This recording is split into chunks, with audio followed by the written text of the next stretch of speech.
Hello my dear students and welcome once again to Zenith Academy online. तो छात्रों, आज हम क्या करने वाले हैं? आज हम करने वाले हैं निबंध लेखन।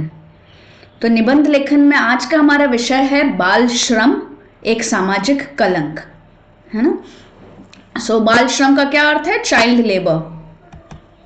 तो ये आज का जो हमारा निबंध है, मैंने इस किताब से लिया है, complete course for ICSE Hindi class 9 and 10। तो 9th एंड 10th की कंबाइंड बुक है। इसमें पूरा ग्रामर है, सभी लेटर्स है ना, लेटर राइटिंग है, इसमें बहुत सारे एसेज है और बहुत सारे पिक्चर कंपोजिशन है, बहुत सारे पठित अपठित गद्यांश और पूरा आपका साहित्य सागर है। इसमें पूरा डिटेल में साहित्य सागर है, एकांकी संचय है, साहित्य सागर है, एकांकी संचय है और इसके अलावा आपका नया रास्ता भी है।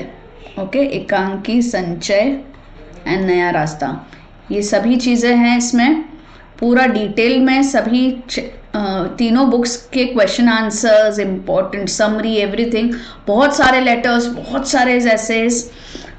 मैं लिंक दे दूंगी इस पर्टिकुलर बुक का, बट अभी हम शुरू करते हैं बाल श्रम एक सामाजिक लिंक। ओके, तो ये अपना फर्स्ट पैराग्राफ है, मैं आपके लिए रीड कर दूंगी सभी चीजें। बाल श्रम आज के युग की, मतलब आज के समय की, युग की ज्वलंत समस्या है ना, बहुत ही इम्पोर्टेंट, बहुत ही बर्निंग जो प्रॉब्लम है वो है।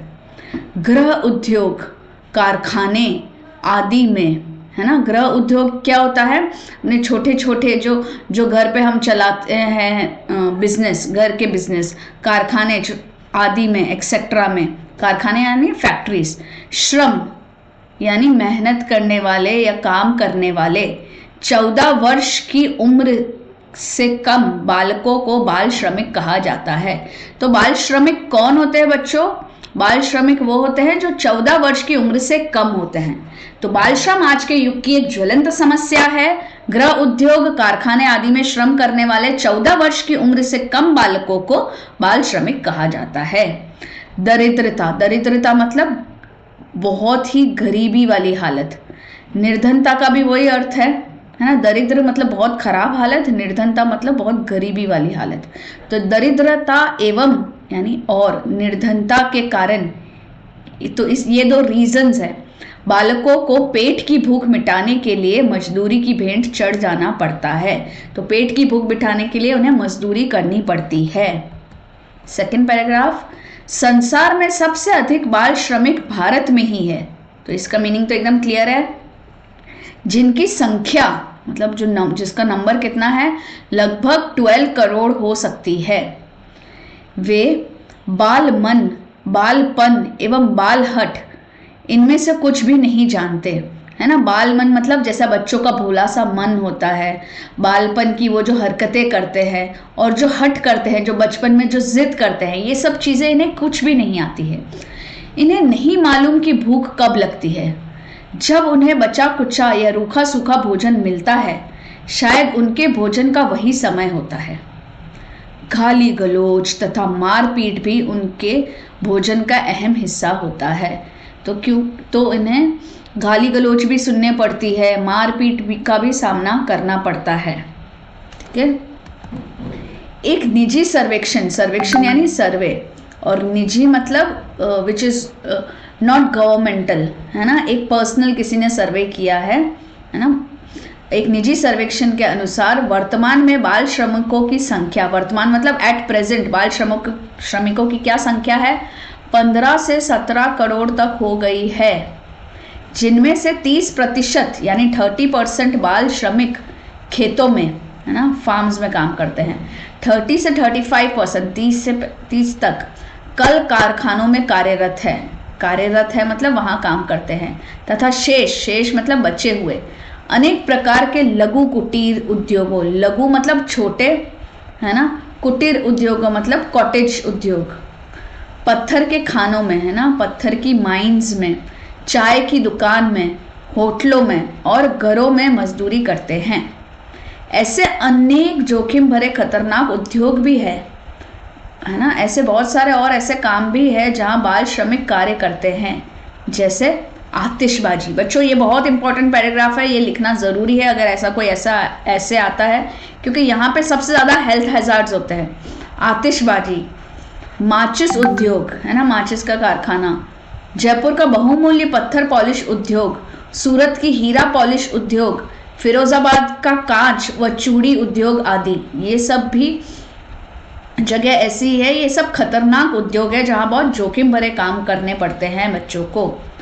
कारखानों में काम करने वाले बच्चे कुपोषण के शिकार होने के कारण, कुपोषण मतलब उनको बहुत कम पोषण मिलता है ना, तो कुपोषण के शिकार होने के कारण अनेक बीमारियों से ग्रसित हो जाते हैं, है ना। उनको अच्छे से पोषण नहीं मिलता है, इसलिए वो बहुत सारी बीमारियों से ग्रसित हो जाते हैं, मतलब वो बीमारियां उनको लग जाती है। उनके जीवन में इतनी समस्याएं आ जाती है जिससे उनका जीवन नारकीय हो जाता है, मतलब जैसे कि नर्क में जीवन हो।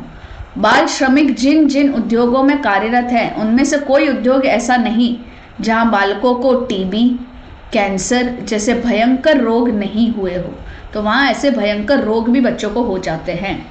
बीमारी के कारण यदि छुट्टी की, अगर बच्चे बीमार हुए और छुट्टी की, तो वेतन मतलब उनकी जो सैलरी है उसमें कटौती निश्चित है, यानी कंफर्म है, उनकी कटौती हो जाती है। ऐसी स्थिति में ये बालक समाज पर बोझ बन जाते हैं, है ना। कितना दुख देने वाला ऐसे है ये, ना, कितनी सच्चाई बता रहा है। बाल श्रम का कारण कि बाल श्रम क्यों है, अशिक्षित, एक तो बिना पढ़े लिखे लोग एवं निर्धन लोगों में परिवार नियोजन का पालन ना करना, है ना।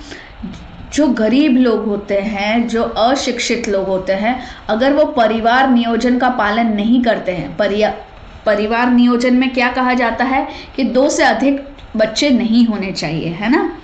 इसके अतिरिक्त व्यसक मतलब बड़े लोग, मजदूरों की तुलना में बाल मजदूर सस्ते होते हैं। तो इसके अलावा व्यसक मजदूरों की तुलना में, मतलब जो एडल्ट मजदूर होते हैं उनके कंपैरिजन में, तुलना मतलब कंपैरिजन में, बाल मजदूर थोड़े चीप होते हैं, सस्ते होते हैं। इसीलिए भी लोग बाल मजदूर को वरीयता देते हैं, यानी उनको प्रायोरिटी देते हैं, इंपॉर्टेंस देते हैं, वो बच्चों को लेना पसंद करते हैं। इनका शोषण भी, है ना, इनके ऊपर जो अत्याचार करते हैं, इनका शोषण भी अपेक्षाकृत आसान होता है, कंपैरेटिवली आसान होता है ना छोटे बच्चों को दबाना, क्योंकि इनमें विरोध या आंदोलन करने की क्षमता नहीं होती है, क्योंकि इनमें इतनी ताकत नहीं होती है कि विरोध करे या आंदोलन करे। बाल मजदूरों की इस दुर्दशा मतलब खराब दशा को देखकर सरकार ने स्वतंत्रता के पश्चात यानी इंडिपेंडेंस के बाद इस समस्या के समाधान के लिए इस दिशा में कुछ प्रयास अवश्य किए हैं, कि इस डायरेक्शन में इन्होंने कुछ प्रयास किए हैं। तो यहाँ पे 2 चीज़ें दे रखी है, संविधान की धारा 24 और संविधान की धारा 39। तो संविधान की धारा 24 के अंतर्गत, है ना, 14 वर्ष की अवस्था में के किसी भी बालक को यदि काम करते देखा गया तो मालिकों के विरुद्ध कठोर कार्यवाही करने के आदेश दिए हैं। फिर संविधान की धारा 39 में बच्चों के शोषण तथा दमन के विरुद्ध, है ना, उसके खिलाफ संरक्षण की व्यवस्था की गई है, मतलब उनके प्रोटेक्शन की, कंजर्वेशन की व्यवस्था की गई है। सरकारी नीतियों के अतिरिक्त, है ना, सरकारी नीतियां तो बनी ही है, इसके अलावा विभिन्न स्वयंसेवी संस्था पता है ना आपको, जो जन कल्याण के लिए काम करती है, वो संस्था है ना, द्वारा भी बाल श्रम उन्मूलन के लिए प्रयास किए जा रहे हैं, परंतु समस्या का समाधान नहीं हो सका। आज भी बालकों की मासूमियत, कागज की कश्ती और हर एक को मुक्त करने वाला मासूम बचपन आज भी उदास आंखें लिए आने वाले कल के लिए सशंकित है। मतलब उनको अभी भी शंका है कि हमारा आने वाला कल कैसा होगा, और अनेक जानलेवा बीमारियों से जूझ रहा है। बचपन की नाजुक हथेलियों को थामने का हमें ईमानदारी पूर्वक प्रयास करना चाहिए। जैसे कि मैंने आपको पिछले वीडियोस में कहा था, जहाँ मैंने आपको ऐसे राइटिंग सिखाई थी, वहाँ मैंने कहा था कि लास्ट की जो लाइन है वो कंक्लूजन वाली होनी चाहिए। तो आप क्या कर सकते हो वो आपको लिखना है। तो बचपन की नाजुक हथेलियों को थामने का हमें ईमानदारी पूर्वक प्रयास करना चाहिए, क्योंकि खोया हुआ बचपन कभी लौटता नहीं, है ना। तो ये लास्ट की few line should be like this, कि हमें क्या करना चाहिए या एक कंक्लूजन दिखना चाहिए आपका इस अंत की 2 लाइनों में। तो बच्चों इस बुक का डिस्क्रिप्शन मैंने नीचे लिंक में दे दिया है। ICSE हिंदी की जो ये बुक है उसका डिस्क्रिप्शन मैंने इसका लिंक मैंने डिस्क्रिप्शन बॉक्स में दे रखा है, तो आप देख लीजिए ना अमेज़ॉन पे, और इसकी खुद की जो ओसवाल की वेबसाइट है, ओसवाल पब्लिशर्स की वेबसाइट है, उस पर भी आपको मिल जाएगी। सो Thums up from my side for this book. बहुत ही ज़्यादा अच्छे लेटर्स और एसेज और बहुत भरपूर मात्रा में आपको इधर मिलेंगे। तो अगर आपको हमारा वीडियो पसंद आया है तो इसे लाइक कीजिए, शेयर कीजिए अपने दोस्तों के साथ, और चैनल को सब्सक्राइब करना ना भूलिए। धन्यवाद and all the best for the exams.